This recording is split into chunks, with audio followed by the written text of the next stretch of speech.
दर्शक महानुभावहरू देख्न सक्नुहुन्छ स्पोर्टमा घटनास्थलमा मोटरसाइकल दुर्घटना भएको छ। एकाअर्कामा ठोक्कर खाए र चालकहरू सडकमा लडे घाइते हुनुभएको छ। रगत तामै भएको पनि देखिन्छ।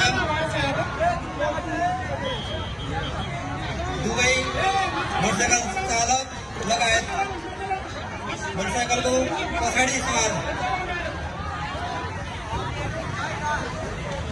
व्यक्ति पनि सडकमा लडी एकदम सशक्त घाइते भएको देख्न सकिन्छ।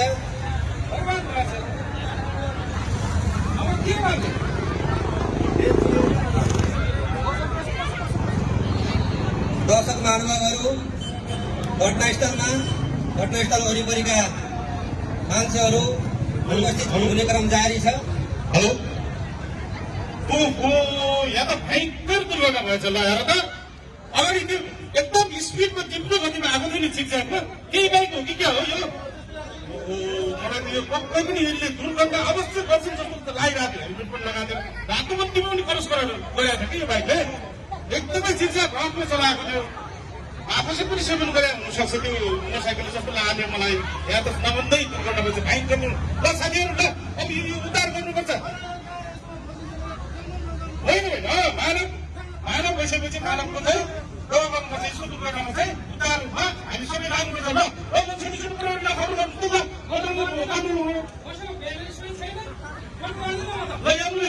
फोन गर्नु सयमा पैसा लाग्दैन होइन सयमा गर्नु ल हजुर हजुर हजुर सयमा फोन गर्छ। भर्खरै घटनास्थलमा अर्को सवारी साधनको चालकले घटनास्थल नजिकै रोकी जिल्ला ट्राफिक प्रहरी कार्यालय रूपन्देही प्रहरीलाई खबर गर्ने प्रयास गर्दै हुनुहुन्छ।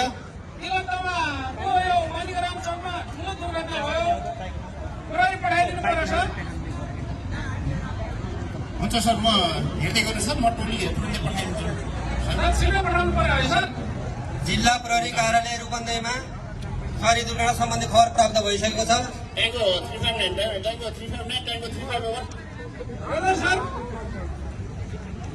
जिल्ला ट्राफिक प्रहरी कार्यालयलाई पनि खबर पुगिसकेको छ। चोकमा एउटा सवारी दुर्घटना भन्ने भएको छ भन्ने यहाँ कन्ट्रोलमा खबर भएको छ। तुरन्तै टोल लिएर म भन्नु सर ल सर म टोली पठाइहाल्छु ल होइन साथीहरू ल लाग्नु त ल उतारको कार्यक्रम लाग्नु त ल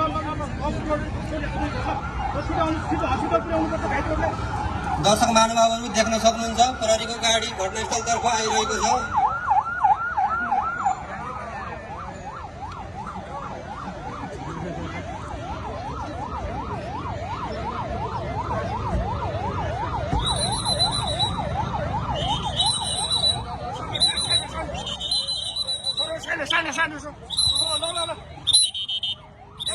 ट्राफिक प्रहरीको संयुक्त टोली घटनास्थलमा पुगिसकेको छ।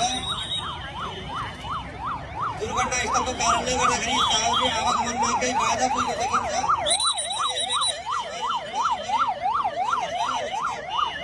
भिडभाड भएको देख्न सकिन्छ।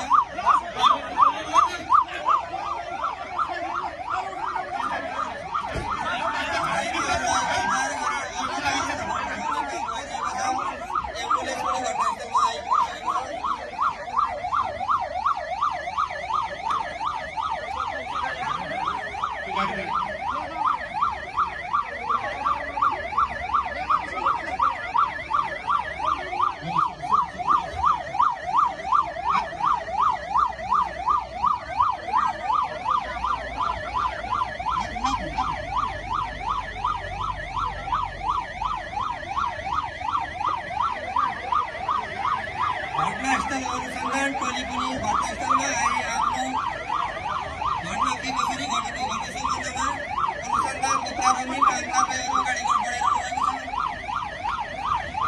सवारी दुर्घटनास्थललाई सुरक्षित गरी सङ्केत राखी घटनास्थललाई सुरक्षित गर्ने काम भइरहेको छ।